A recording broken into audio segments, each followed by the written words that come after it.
platicarles un poco respecto a lo que sucedió con nuestro país, con México, después de haber consumado su independencia. En este pequeño bosquejo que quise ponerles aquí en el pizarrón, vamos a platicar un poquito sobre el tema. Y después de la independencia, ¿qué? ¿Qué sigue después de haberse independizado México? Bueno, lo primero es recordar que la consumación de la independencia se consigue el 27 de septiembre de 1821, cuando el ejército trigarante entra triunfal a la Ciudad de México. Independientemente de que España aún no reconocía como tal la independencia de México, México tenía que empezar su forma de gobierno, tenía que empezar a organizarse para saber gobernar a todos sus ciudadanos. En este caso, la primera forma de gobierno que se instauró fue la monarquía. Su emperador, Agustín I, en 1822 tomó posesión de ese cargo. Cuando España se rehúsa y no quiere mandar a nadie en representación de la corona española a México, entonces se reúnen todos los legisladores y consagran que México será un imperio, el imperio mexicano. México fue alguna vez un imperio. Y en este caso, el monarca, el primero, fue Agustín de Iturbide, Agustín I, en 1822. Agustín de Iturbide, ante las presiones que suceden como en todo gobierno, en 1823 abdica. Por lo tanto, inmediatamente se consigue modificar la forma de gobierno y México pasa a ser una república federal. En 1824 se hacen las primeras elecciones y el primer presidente de los Estados Unidos mexicanos se consagra Guadalupe Victoria como el primer presidente de los Estados Unidos mexicanos. Recordar que, según la forma de gobierno federal de la República, el presidente debe durar 4 años en su mandato. Eso fue lo primero que se estableció en la Constitución de 1824, que en su momento vamos a revisar en el transcurso de esta secuencia. Para 1836, 12 años después, se instaura una república centralista, la misma forma de gobierno de república, pero ahora cambiando el sentido de federalista a centralista. Y el presidente que lo estuvo promoviendo, o el primer personaje que lo estuvo promoviendo, es Antonio López de Santa Anna, que en 1833 primero ya se había hecho cargo de la presidencia de la república de manera interina, y en 1836 ya lo consigue por la vía constitucional. Vamos a definir qué es la República Federal y qué es la República Centralista. Aquí me tomé la atribución de marcar 3 aspectos esenciales de cada uno. La República Federal son estados con soberanía e independencia. Cada quien ellos mismos se regulan y se mandan. En el caso de la centralista, las provincias, que serían llamadas así, no estados, provincias, le responden al gobierno central, a la Ciudad de México, que sería el único. Ellos no son soberanos ni independientes en sus provincias. En la República Federal sí lo son.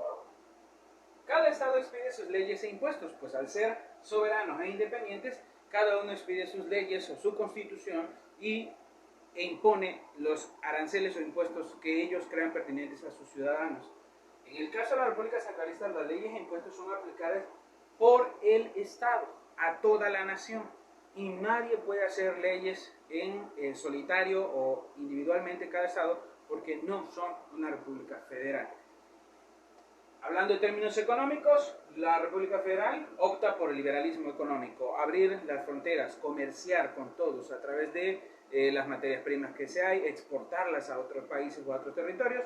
En cambio, la República Centralista protege la economía de la nación. Les da insumos, le da deducciones de impuestos para producir lo propio, ¿sale? A consecuencia de estas discrepancias entre si ser de República Federal o ser de Repúblicas Centralistas, estos personajes se enfrascaron en muchos debates, acaloradas discusiones que terminaron por desestabilizar al país durante todo ese lapso de tiempo que va desde 1821, que se consuma la independencia, hasta 1857, cuando empieza ya la reforma liberal y la guerra de reforma. Eso lo veremos en otro tema. Pero bueno, ¿y cuáles fueron esas consecuencias? Primera, 9 presidentes pasaron por el país en el lapso de 1822 a 1836. El primero, recordar que fue un monarca, fue un emperador. De aquí para acá son presidentes y en 12 años hubieron 9 presidentes. Si cada uno de ellos debía ser de 4 años, estamos hablando de que a cada rato, en promedio, 1 año y fracción duraba cada presidente. a cada rato habían discusiones, a cada rato habían golpes de Estado. Quitaban al presidente, ponían a otro. Había una discusión tremenda entre estas gentes que querían una forma u otra de gobernar. Hubieron dos reformas a la Constitución, la de 1824 en ese lapso y la de 1833, que ya adopta el sistema centralista con Santana a la cabeza. Pero aunado a eso, México sufrió un intento de reconquista de España. Recordar que España no había reconocido la independencia de México. Por lo tanto, en 1826 a 1829 España organizó expediciones para reconquistar el territorio mexicano. No lo consiguieron. Siendo así que España, bueno, dice, está bien, acepta la independencia de México. Luego de los constantes golpes de Estado, gracias a las rebeliones y trifulcas que había, se llevó a cabo la primera intervención francesa, también llamada Guerra de los Pasteles. Resulta que con tantos conflictos en la capital, hubo un pastelero francés que sufrió daños en sus instalaciones. El pastelero, al ser francés, le solicitó apoyo a su gobierno y su gobierno realizó una intervención en México para pedir el cese de daños al patrimonio de los franceses. Y se ocasiona la primera intervención francesa, la Guerra de los Pasteles. En este caso así se le conoció. Abondaremos en ese tema más adelante. También, gracias a todas estas trifulcas, hubo deseos de independencia de varios estados, dentro de ellos Coahuila y Nuevo León, Zacatecas, Yucatán, que se separó y fue una república, la República de Yucatán, la República de Mérida, Tabasco, que también se separó durante un año como república independiente, y Texas, que en este caso está en azul en este esquema porque sí lo logró. Texas sí se separó de México en este caso. Y por último, lo que terminó ocasionando también todas estas trifulcas entre estos personajes sobre la forma de gobernar, la invasión de los Estados Unidos a México, que terminó en la pérdida de la mitad del territorio de México en manos de los estadounidenses.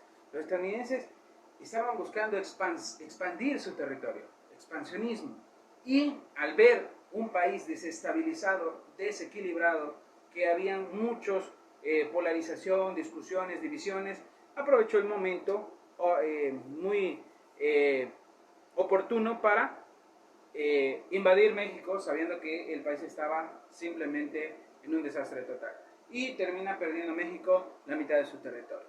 Entonces, a causa de estas discusiones, de todo este tiempo, México tuvo muchas consecuencias como país, muchas dificultades para consolidarse como una nación independiente, hasta que empieza ya el gobierno de Benito Juárez y la reforma, la guerra de reforma, esa reforma liberal que definitivamente logró que México ya fuera un poco estabilizándose. Entonces, hemos visto cómo después de la independencia no es fácil organizar a un país. Hay que hacerlo, y debió haber sido por la vía pacífica, aquí fue por la vía del conflicto, pero se logró después de esto. Espero que hayamos aprendido un poco sobre lo que sucede después de la independencia en México. Un saludo.